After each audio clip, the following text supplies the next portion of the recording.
Tom, have you made any decisions regarding Bill's future here? No. Do you have a timetable for that? Before next season? No. No, he's under contract. He's done a good job. I think it's been reported that he has some options, and I think we're just trying to work through it. But right now it's just one of the many things we need to do as we consider our future. Or any kind of other things like the GM search? Is there any changes to that? No. Still talking to people, thinking about it, trying to make sure we make a good decision. What's your budget for hiring a GM? There was reports surfaced, obviously, you know about them, $300,000. What is your approach to getting the best people in here, the right people in the right place? I think, the hockey business isn't any more complicated than any other business, and I've hired lots of people and figured out what to pay them, so I don't think it's much of a story, really. If there's somebody I want, I'll get them. And I don't think of things in budgets. I think of things in situational awareness of, if you want somebody and they have a market value and they think you're worth it, you'll hire them. And if we get to that position, then that's when we'll hire somebody. Tom, what have you learned about this team since January that you're going to take into the offseason, and where do you think you still have some things to, get a little bit more comfortable with? Because, you admitted in January this isn't a situation necessarily that you were familiar with every piece of it. How far down that road are you at this point? Well, I think it's fairly obvious on the hockey side that we're not good enough. We didn't make the playoffs, so it's, the record tells you who you are, right? We were pretty healthy and we weren't good enough. I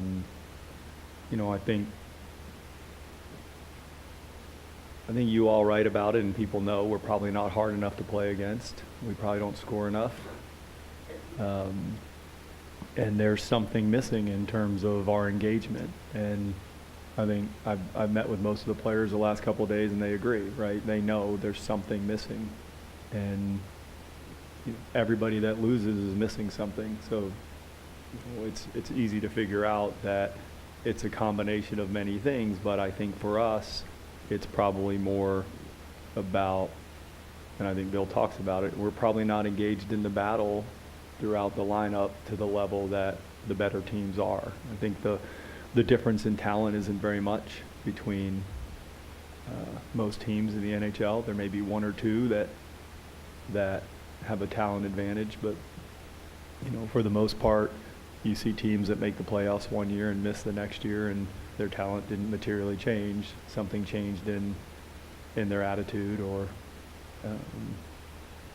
leadership. It could be lots of things, but I think what we found out is we're not good enough, and part of that's talent, but most of it is engagement. You talked about budget and, in terms of wanting someone and going to get them. Does that extend to player personnel as well? Do you perceive that whoever the new GM is having a fairly open budget to go out and add players to improve this team? Yeah, look, we always have to get a fair value for any asset we acquire, and the way very rarely do teams go to free agency and add assets and feel like that was a good idea.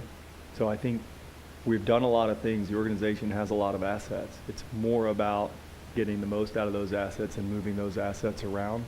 Now, if you trade for a player because you think that's a fair value, the contract they're signed to, and you give up something of fair value, those are usually rational winning decisions. But to think that you want to go be the highest bidder for someone who someone else allowed to get to free agency, and that's going to be the path to us winning, it's foolish. It's not the plan. It's not going to be part of the plan, regardless of how much money you've got. It's never worked, as far as I know, and I can't see it's going to start working, because why are these people free agents? Right? Teams keep their best players most of the time, and then let you have the players that they don't want at a higher price, and we can't fall into that trap. So I think the more likely scenario for us is to look at all of our players and decide, do they fit here? Do they need a change of scenery? And other teams have that same conversation, and I think that's the most likely way to get better is you develop players, you draft players, and then you move players around that need a change of scenery, because there's only going to be one team that's happy. So that leaves us 30 teams to talk to. We should 29. I guess we include ourselves. Just to crystallize it, are you suggesting that this team needs a major shakeup, or is there just a piece or two you can insert to maybe create some more energy and more of that compete? No, I think it needs a major shakeup. How much of that is from the organizational leadership and how we get more out of what we've got, what our expectations are, what we talk about. I think we've talked a lot about being tougher, and how do we do that? I think the players want to figure that out. So either the players have to be tougher, or you got to bring in tougher players. I'm easy. I'll take either one as long as we get that same result. So it's feasible that there's a lot of turnover, and it could be that the players work really hard and play better and are harder to play against and win more. So I think we just want to make good decisions, but I'm open to every option, and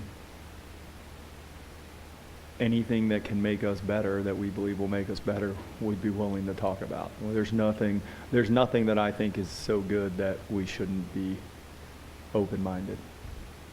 Tom, when you look at all the things you mentioned, still at the same time, the quality of goaltending that this team had was not good. How do you separate evaluating those other things from the goaltending? And as an owner, some of the Scott Darling stuff does become financial if you guys decide to make a change. How do you see handling that? Yeah, I think Scott has to dedicate himself, and he has to be better. But it's still a team, and the team didn't win, and he didn't play every game, and he didn't have all bad games. He had good games too. So do I think that if he plays better, that magically we're a great team? I don't think that. I think that he can play better. I think he needs to prepare better, and I think he needs to play better. But I don't think that's enough. Just to be clear on the situation with Bill, are you content to let him explore other options right now? And if he does not find something out there, are you committed to bringing him back? Is that what you're saying? Because otherwise, if that weren't the case, there'd be a different press conference today. Am I right? No, I don't. I think right now he does have an option to consider things, and I've got options to consider things. And so today, he's the coach, and he's a hard-working guy, and he does a great job. And whether or not, as I go through this process, like I say, meeting with players, analyzing more about the season, seeing what happens with the rest of the NHL, then we'll look at all those things. But I don't think, I wish I could give an answer that it's the goalie or the coach or the toughness or goal scoring, but it's like everything. There's no silver bullet here. There are a number of things. I think there are a lot of positive things about Bill, and there are things that Bill needs to work on. There are lots of positive things about every player, and there are things every player needs to work on. And there won't be anyone that comes back doing it exactly the same way they did it this year, or we probably didn't do our jobs. So just to be clear, there is no understanding between you and Bill that the head coaching job is his for the last year of his contract, if that's what he wishes. I don't think I have an understanding with anybody that what's going to happen tomorrow. So it's not about Bill. I don't want anyone to feel comfortable. Everyone has to do it different if they want to be part of the way I want to do things. So, but no, we do have an understanding. He's the coach of the team. He's still the coach of the team, and we want him to be better. And he and I are going to work together to be better. And, assuming we get where we need to get, then we'll be fine. So I don't think it's as there's not, you can keep asking, but I don't think there's going to be more I can tell you. It's like right now he's the coach. He's going to see what his options are. I'm going to think about it. We're going to get together, talk about the structure of the team and how we want things done. And if we can do that together, then we'll do it together. Sorry. Yeah. Tom, you had talked about meeting with the players, and I know that you're not going to go into specifics, nor will I ask you to, but in general, has the answers that you've gotten to the questions that you've asked them, have they generally been the same across the board? In other words, are they coming to you with the same concerns, coming up with the same narratives about the season, about how they saw things? Is it, is it fairly standard across the board? Yeah, I think one of the positive things about this group is they care about each other, and they enjoy it. They like living here. They like being part of the team, and they don't like the result. So because they're such a close group, I think we've gotten some consistency out of what they want. Everybody wants to win. Winning's hard. Whether or not they all are prepared to do what they think it takes for them to win, I think every one of them thinks they are, right? At this moment, sitting here, it's easy, right? We sit across from each other. Here's what we need from you. Here's what we should do for you. Every one of them is committed. We'll have to see when they get back. Their bodies are bigger, stronger, faster, and if their attitudes are consistent with what they told me they'll be. I don't think any of them were good enough. And so we had that conversation, and I don't think any of them thought they were. So there was nobody there that's happy. There was nobody I met with that thought it wasn't me, it was you. I think they all were accountable, and now it's just talk until they come back and play better. How much evaluation have you done of the team's prospects, both of the guys down in Charlotte and in juniors, and how many spots do you see possibly being left open for young players to come in next year? But we're trying to, we've got a lot of people scouts and people that know hockey, and so we spent a lot of time talking about the players. But we need it to be hard to be on this team, so there's no number of spots. We need to go bring in some more players to fight for these spots, and we may have 19 new players next year, or we may have 0. It's unlikely it'll be either of those things, but I think every spot's open, and we're going to try to bring in as many players. The conversation I have with most of the players is it's our job to find players better than you, and it's your job to make that hard. But there's none of them I'm not trying to replace. Every one of them, I want a better player than every one of them. That's our job. Everybody in the hockey business, that's their job. And the players understand this is a business, and there are a bunch of them we're not going to be able to replace. I can tell you we're not finding better players than Sebastian Aho. We're just not. And we're not finding harder workers, and we're not finding more committed hockey players. But if I could find 12 of them, I would do it. But I can't, and we can't. So as you go down the list, it gets easier. And if it gets too easy, then that'll be the number we have. So it's going to be greater than 0, though. I can tell you that. Tom, is there a professional sports team that you respect, emulate their management system? I mean, look, the good ones, right? I think the Patriots do a pretty good sustained job. I don't know how many teams have sustained excellence in sports, right? Usually it moves around a bit.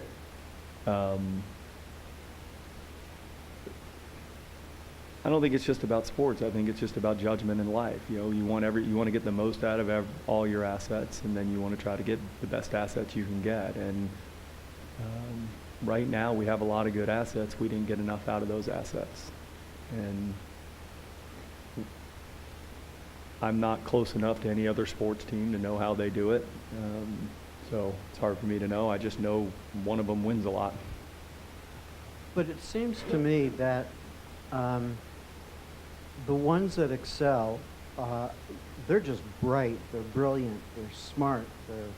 But you look at some of the teams that have leapfrogged us, the Devils.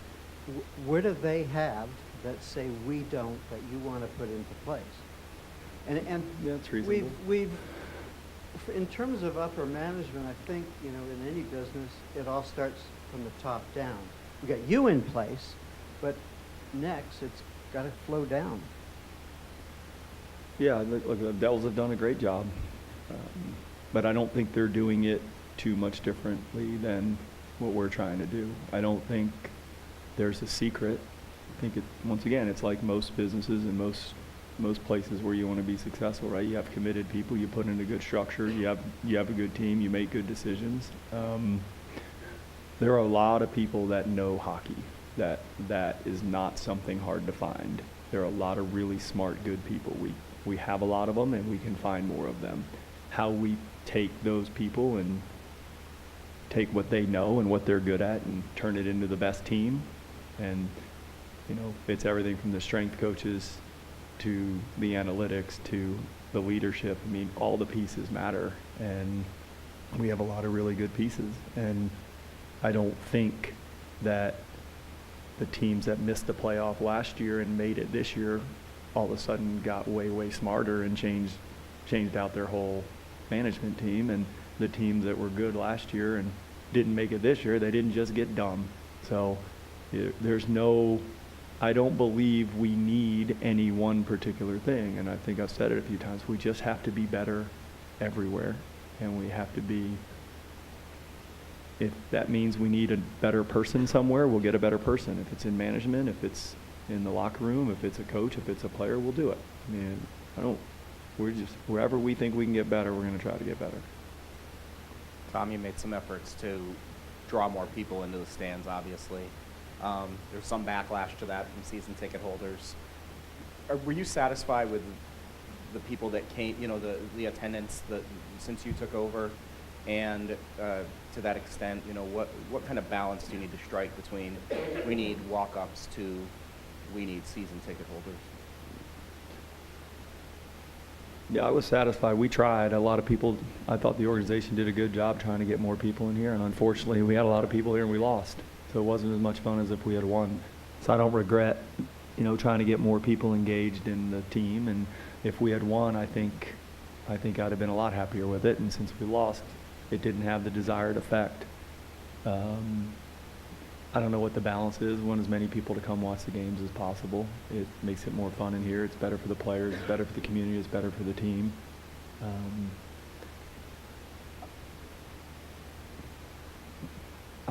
I think if we win, people are going to come watch. If we don't win, they won't come watch. And some people come watch because they love it and it's entertaining, and we'll try to give them some value. But until part of the reason I haven't talked about it as much is when we were making the effort to get more people here, it felt like we were going to win some more games, and then we didn't.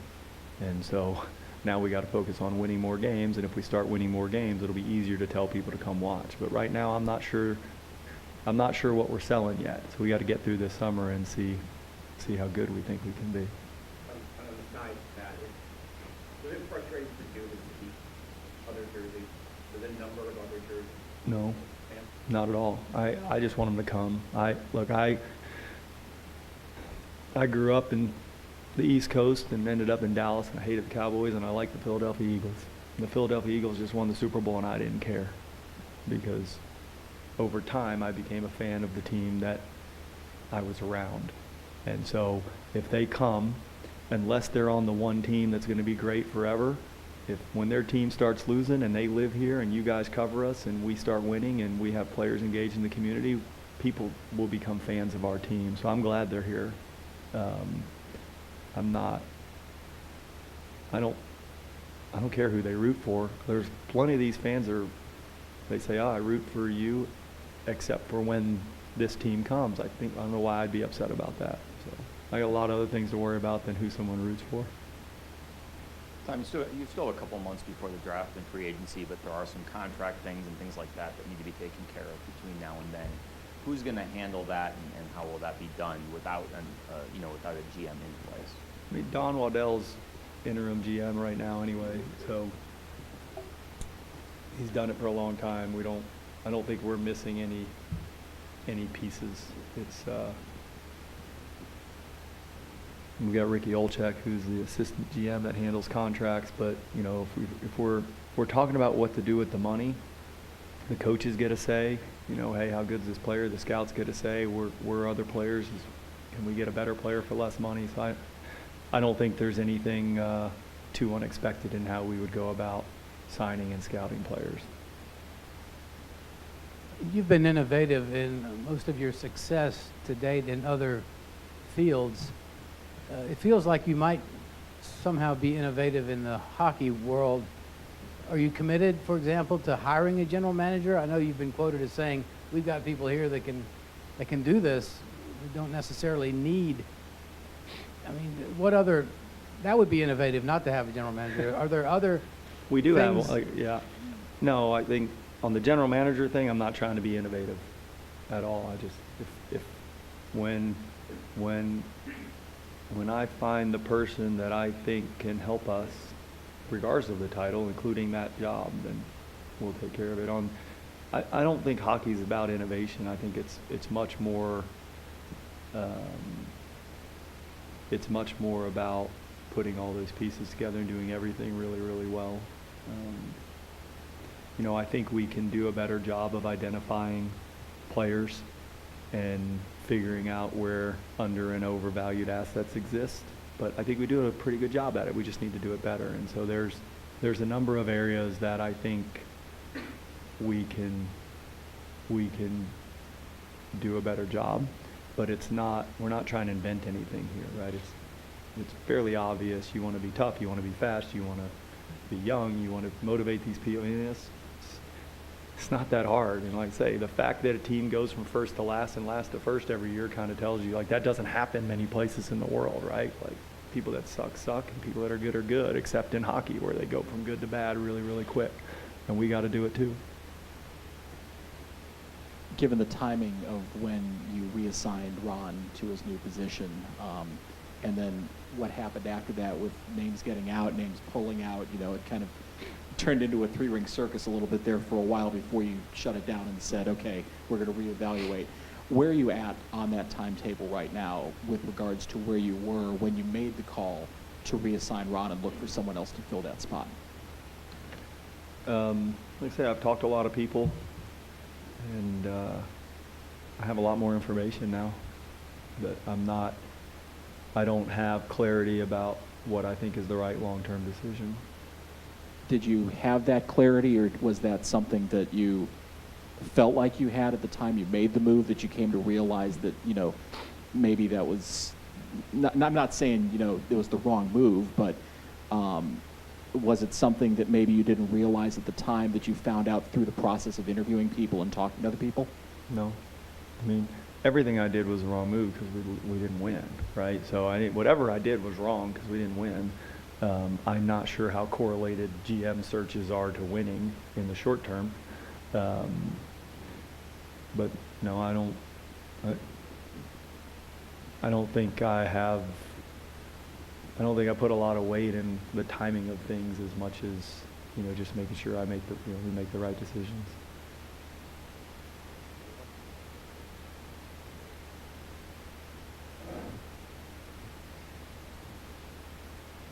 How much do you correlate? I was taken by what you said to Bill, here are the things that you have to be better at, right? Is that an easy thing for a new incoming owner who's not a hockey guy by background to know, I'm going to tell this coach what he needs to be better at, and I have players that I need to tell them what to be better at. Are you sure that you know what those right things are? How did you come about making those evaluations? No, I'm not sure about anything, first of all. I spend a lot of time talking to a lot of people. We have good people here. There's people that know hockey all over the world. I haven't told anybody anything they don't know, right? Anybody think the team doesn't need to play a little tougher, right? Okay, so if we talk about that and the players agree and I agree, I'm not sure if it sounds as if I'm telling them, hey, hold your stick this way or that way. That is not what we're talking about. We're simply talking about, you got to get bigger and stronger this summer. You got to work on your skating. We have to be more physical. Like, it's generic stuff that the organization believes that when I speak to a player, we talk about what our expectations are, and then they can tell me what they expect out of us. So I don't think it's not hard. And when it comes to managing people, I think I have more experience managing people than most. And so it's not hard for me to talk to our manager about, hey, here's what I think, here's what you think. And Bill and I think Bill's really good at this, and I could probably learn, I would take his advice, and I think he'd take my advice. It doesn't mean he'd use it all, and it doesn't, so I don't think it's as if I'm dictating to people as much as we're talking about what it takes to be successful, and I have some experience of being successful, and I've yet to speak to someone who wouldn't want my opinion about what it takes to manage people and be successful, but I don't expect anyone to take all my opinions as if they're facts, right? They're just my opinions and my observations, so I don't think it's hard at all. I think leadership is important, and when you talk to the guys in the room, a lot of people point to Justin Williams as a guy who was a leader here. Now, I know you didn't come in at the beginning of the year, but for him to not be one of the lettered captains here, in hindsight, seems curious when you even have the guys in the room saying this is the guy who stepped up when they needed to. I know that's just a title, a C or an A or whatever, but there's a perception and there's something to that. Is that something that needs to be reevaluated? I know, like you said, any player could be gone, but is that something that needs to be reevaluated? Is who the titled leaders are of this team? I keep saying it, everything needs to be reevaluated. Clearly it was wrong because we lost, right? Everything we did was wrong. We can't be comfortable with anything we did. Whether we would do it different next year, that's the process we're going through. But yeah, I mean, everything we did was wrong, and whether or not we should change that is something that there's a whole bunch of people sitting around talking about right now. But it's reasonable to believe after you fail that you should be more aggressive in reconsidering whether or not you made the right decisions. All right, thanks guys.